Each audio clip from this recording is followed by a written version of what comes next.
Here is how to play a recorder. We're going to go through the basics, and if you ever are needing some help figuring out how do I get my recorder to sound good, you can refer back to this video. These are my expectations that I go over in class for playing the recorder. I'm going to highlight a couple of things since you're going to be playing on your own right now. Left hand on top, number 3, is probably the most important thing when you're playing by yourself. Here's why. Notice on the recorder that there are a whole bunch of holes here on the front side. The last hole on the very bottom is off center. That is positioned so that it's comfortable for your right pinky to play.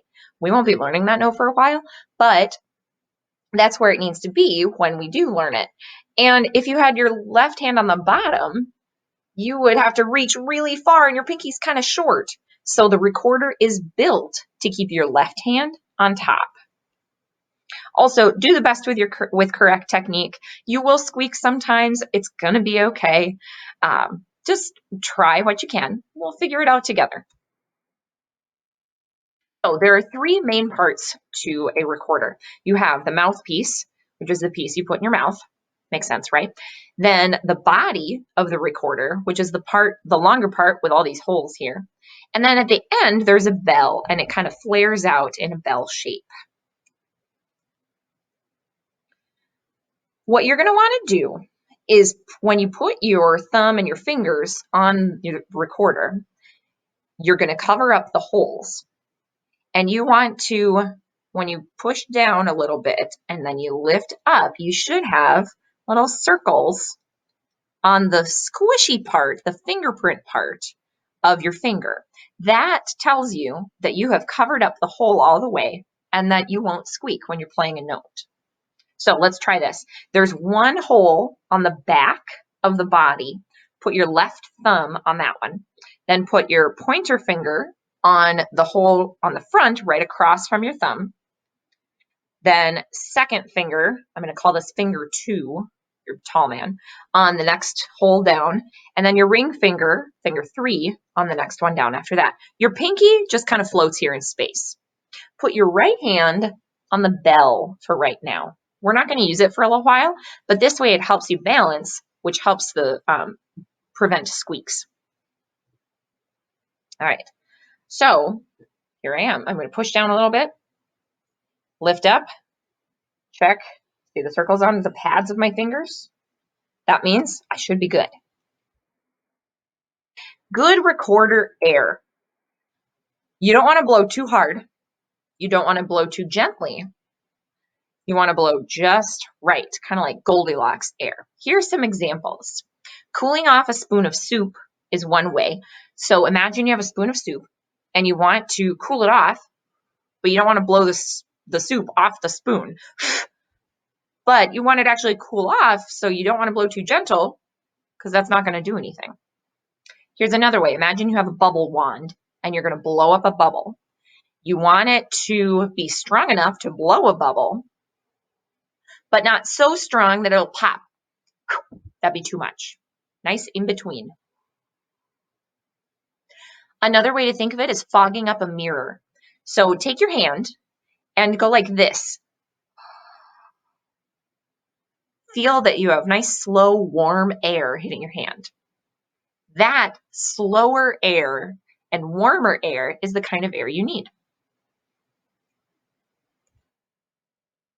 Squeaks are caused by 2 things, leaky fingers and blowing too hard. So if you hear something that doesn't sound right, first, check your air. If you're blowing too much air, it's probably going to squeak. If you're not blowing enough air, then it'll sound wimpy. Here, let me show you. That's too much. Here's not enough.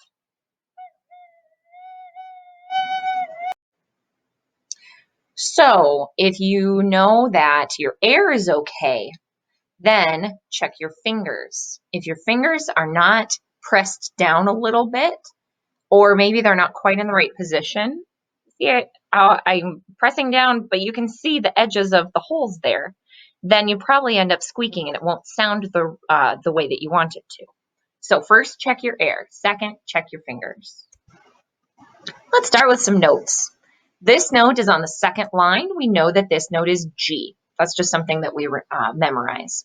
Now over here, you'll see I have a little diagram of where your fingers need to go. This hole right here is for your thumb. All three notes we're going to learn have the thumb on the back covered up. So thumb, then finger 1, finger 2, and finger 3. Those have all three of those dots colored in, so we've covered all three of those. This note is G, and it's the hardest note we're going to learn so far. So if it doesn't sound right away, it's okay. You'll get better at it. Listen first, please. You try playing that. Ready?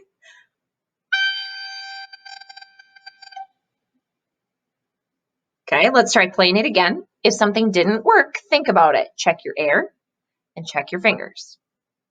Here we go.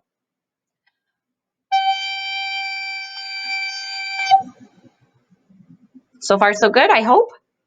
If you don't get it, you can rewind the video and keep trying. Otherwise, if you're like, oh, this is frustrating, let's try the next one. See if this one works a little better for you. Notice that G was on the second line, and this is on the next space, the very next space. So we're going to go to the next letter forward in the alphabet. Well, G is the end of the musical alphabet, so we have to go back around to the beginning again and go to A. This is A. What happened here with your fingers? Because it's one note higher, we're going to lift up one finger. So this time it's thumb, 1, and 2. Real quick check. Is your left hand on top? I hope so. Okay, thumb, 1, and 2. Here's what it sounds like for A. You try. Let's try it together. Here we go. Thumb, 1, and 2. Ready? There you go. Let's do one more note. This one is one note higher than A.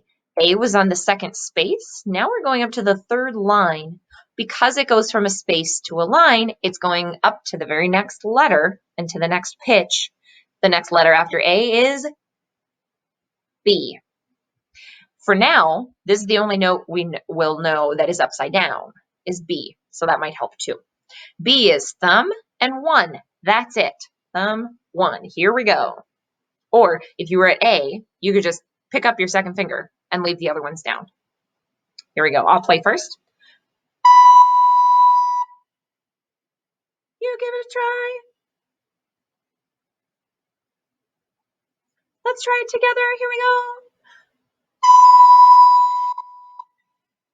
Excellent. That one's the easiest. I hope that one worked well for you. All right, let's try something. This uses all three notes. We have G here for 2 beats, so it'll be G. And then this next thing is called a half rest. Rests are when we wait for a certain number of beats or an amount of time. We just have silence. So we have G, rest, don't play anything. The next note up is A, then rest. And then the next note up is B, and then rest. And this at the end is called a double bar line. You've got a thick line and a thin line. That means the end. We're done. Let's try playing this together. Start here with G, then lift up a finger for A, and lift up a finger for B. Here we go. Rest, rest, rest, and we're done. Nice job.